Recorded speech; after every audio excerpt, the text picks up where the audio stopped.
Hello. How'd you like that video with Professor Quantum?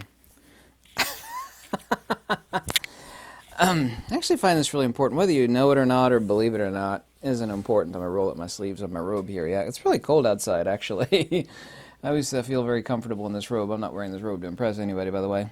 Spent a great deal of time and deep thought and consideration upon fields, electronics, theurgy, philosophy.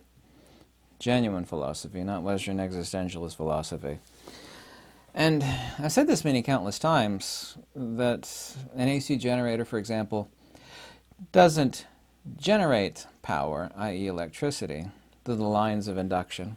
Say at the Hoover Dam, for example, whether it's air or nuclear or wind, they don't generate power, they actually manifest power. Nothing is generated there. Like when you generate something, you'll take several constituent parts and you'll generate something. You'll create something. You'll take one thing and you'll turn it into another. Yeah, like somebody has a freezer and they stick in a bunch of water and they generate ice. Well, they first started with water, didn't they? Something was input to generate something. So, well, we're turning kinetic energy into power. Well, that's not the case. No AC generator generates power. They actually manifest power. That sounds like a distinction without a difference, but the distinction actually is huge. And I'd like to give a couple quotes on Tesla and ask the question, and it should be a question you ask yourself, is what is potential? Potential energy. No branch of science has ever actually defined the word energy. Well, it's the ability to do work, right? You'll find that in Wikipedia or countless other places, but what is the actual definition of potential? When we're talking about manifesting power, nothing from the kinetic energy of nuclear or wind or hydroelectric, nothing is being input one end and coming out the other end, as in the case of making ice. You're putting in water, you're getting out ice. You're doing a process of converting water to ice, of course, by drawing down its temperature. Of course, obviously so, but nothing is converted to another. Every AC generator, and I'm certainly not the first person to say this, is an arch form. It's a specific arch form, and what I've said simply, and boy, this is really simple, and I am the one that came up with this, and it's a fact, that an AC generator is nothing other than a magnet turned inside out. You have the magnetic field in the inside. Of course, it gets a little bit more complicated than that, but not really. Fundamentally, what's an AC generator? It's an inside-out magnet. An inside-out magnet. A magnet, of course, has the magnetic field on the outside, the dielectric or the plane of inertia on the inside, and of course the magnetic field comes out of that naturally, because a magnet, of course, is a point source. It's not a quantitative object, it's a qualitative object. In the case of a generator, which isn't generating power, it's manifesting it. Nevertheless, you have a time variable where the magnetic field is rotated, and the magnetic field's on the inside, and the dielectric plane of inertia is on the outside. When you actually have a time variable magnetic field, and the outside copper dielectric reflector, copper windings, could be aluminum windings, several different ways to make an AC generator. You enter in a temporal variable. You're churning up the ether. This is what Charles Proteus Steinmetz called it, quote, churning up the ether. And of course the resultant power lines are sending out the energy along to be distributed amongst transformers and electrical stations for distribution to houses. But the energy is being brought from counter space. And Dollar is highly intelligent. I've actually met Dollar. I spent a few days with him. I don't like him personally, but that's not important at all. But one thing that he said, which is incredibly accurate, and he said many, many things that are incredibly accurate, is he said that you have no chance in heck, essentially is what he said, of understanding power or power generation without understanding counter space. Counter space is kind of a ridiculous word, but we're talking about non-Cartesian pure potential, the actual original definition of inertia, because an AC generator, these are his words too, is nothing other than an arch form, and that's accurate. My words, however, is that an AC generator is just a magnet turned inside out. That's hyper simplex, but it's super, super, super accurate. Therefore, we must ask ourselves the question, and I saw a video recently, someone trying to explain space-time. It's this old guy that was actually ejected by the U.S. government for being a spy. He was ejected out of the United States. I'm not going to get into that. And he said in his video trying to explain a field, the ether, excuse me. Talk about fields, you must ultimately talk about ether. By the way, and I've said a field is an ether perturbation modality, but this is no different than saying any field is an ether torsion modality, because a field is an ether perturbation modality, but what's a perturbation? What are we ultimately saying? A field is an ether torsion modality. It's kind of like you could take fabric and crinkle it up, or you could take fabric and flick it and create ripples in the fabric. Or if the fabric had a different type of, like say Jello, where you could actually, strike the end of the Jello, and the Jello wouldn't ripple, but there would be this longitudinal rarefaction, compression, disturbance sent through the Jello to the other side. Kind of a crude way of talking about the ether. I think of a couple quotes from Nikola Tesla about the ether. Tesla says, "I find this extremely important. Light cannot be anything else other than a longitudinal disturbance in ether involving alternate rarefactions and compressions. In other words, light can be nothing else other than a sound wave in the ether." It's also, too, really important, I've said this many times, that sound is, of course, not an emission. We all have idea of speed. It means something is moving from point A to point B. It's not the case. It's a rate of induction. Induction, or the hysteresis of the medium, i.e. the ether, is not an emission. When we create sound, we're creating a disturbance in the oxygen and nitrogen, creating frequencies of rarefactions and compressions in the air. I'm not emitting anything when I generate sound. Well, the speed of sound. Speed of sound is the hysteresis of the air. It's the rate of induction at which the disturbance in the air and of the air, because it's not a thing itself. It's a rarefaction and compression with a frequency and what. As Nikola Tesla said, light can be nothing other than a sound wave in the ether. This is right. Sound is not an emission. Light is not an emission. Everybody on this planet thinks that light's an emission. Flick on the light switch, it sends out light. Well, not only that's not true, it's completely and logically insane and impossible. And here's another one from Dollard, and of course he's right on this. And also, too, Walter Russell said this, too, about light.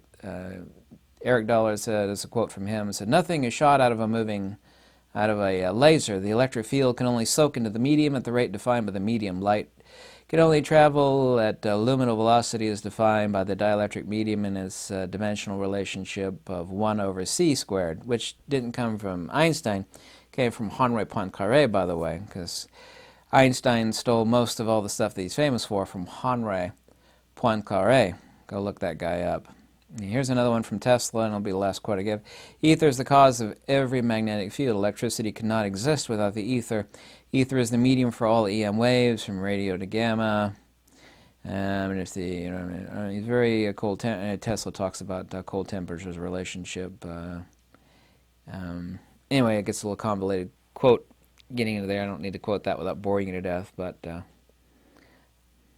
A magnet, for example, has a field, of course, ab extra to the magnet because it's a point source, and that's what fascinates people about a magnet. And the most brilliant things that actually give detected technology are light and magnetic fields. Everything from computers to laptops, iPads, cell phones, well, they require magnets, but nobody knows how a magnet works. I mean, I do. Thankfully, I've written a book on magnetism, literally. But this is a point source device. It's actually creating something that is a multiplicative factor in the ether of the ether body, because magnets don't emit anything, contrary to quantum, which says that magnets are emitting virtual photons, which is completely insane, for which there's absolutely no proof.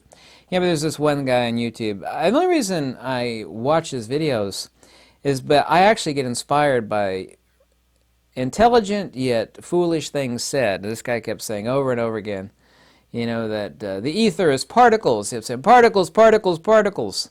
And he kept saying that, the ancients, vis-a-vis the Greeks, Pythagoreans, and Plato and so forth, they all said that the ether was particles, and that's a lie. That's not the case at all. It's been called quintessence, and there are many, a million, nearly so, different definitions of the ether, but People need to understand what the actual definition of potential is. You know, if you ask yourself, what is potential or inertia, i.e. the ether? We're talking about this non-Cartesian pure potential, and everybody has energy confused. Energy is not that gigantic mushroom cloud from like Bikini Atoll, like rising up in the, you know, like peel your hair back and, you know, you know, level the ground. People think it's energy. No, that's the impotency of energy. You know, pure potential energy is that softball-sized lump of fissionable uranium or plutonium. But people don't see that as energy. It's like, well, that's just a piece of metal. It's like, yeah, it is, but within it contains an enormous amount of potential. So what is potential regarding the ether? Because that's all the ether is sheer non-Cartesian, i.e. in counter space, potential. What about a wound spring versus an unwound spring? Like in the case of a pocket watch. Many of you are probably too young to know about what a pocket watch spring is like. Well, the spring is a spring is a spring, right? So what's the difference between a wound spring and the enormous amount of energy that it has? And by the way, I grew up, same as you, being taught that like a nuke going off is a release of energy. Whether there's a conversion, direct matter to energy conversion going on there, and that's not true. All that's going on is a release of kinetics, just like a trillion wound pocket watches, all releasing their kinetic potential. All the constituent components of the nuke going off are still present afterward. And someone's going to leave a comment saying nukes don't exist, which of course is completely ludicrous and laughable. It's just so laughable, it's not even funny. But what about the pocket watch spring? I mean, you can't get an accurate, you could take a PhD, a whole row of them, say, you know, a pocket watch spring is a pocket watch spring. So where does the kinetic potential exist? Same as a bow and arrow, right? When you pull, and I used to teach archery class, you know, you pull the string back, you let the arrow fly, but you're bending, you know, the upper limb and the lower limb of the bow, and you're creating this potential by changing the geometry of where its rest state is. You know, and what's the difference between a rock on the edge of a cliff versus the rock that's already fallen? They're both the exact same rock, so where is the energy potential versus actuality, or the release of energy actually occurred? How do we understand non-Cartesian pure potential in counter space? Because that's all an AC, getting back to the, you know, let's circle back around, getting back to the so-called AC generator, which doesn't generate anything. It manifests something because it is an arch form. A wound pocket watch has a specific geometry that is unlike that of the unwound pocket watch spring. Yeah, you ever wind up a old clock spring? You know, it takes that coiled spring and wounds it tight, and as it releases its tension, it drives all the gear inside a mechanical watch, right? So, how would you understand in deep thought and consideration through retroductive analysis, which is very good for your brain, very great brain exercise, understand potential, non-Cartesian energy in counter space? When you say in counter space, it's kind of a misnomer.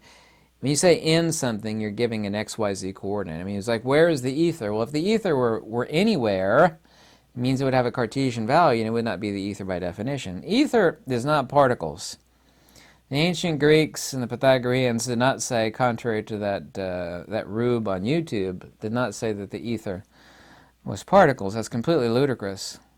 But they've reified space and time, which are not things.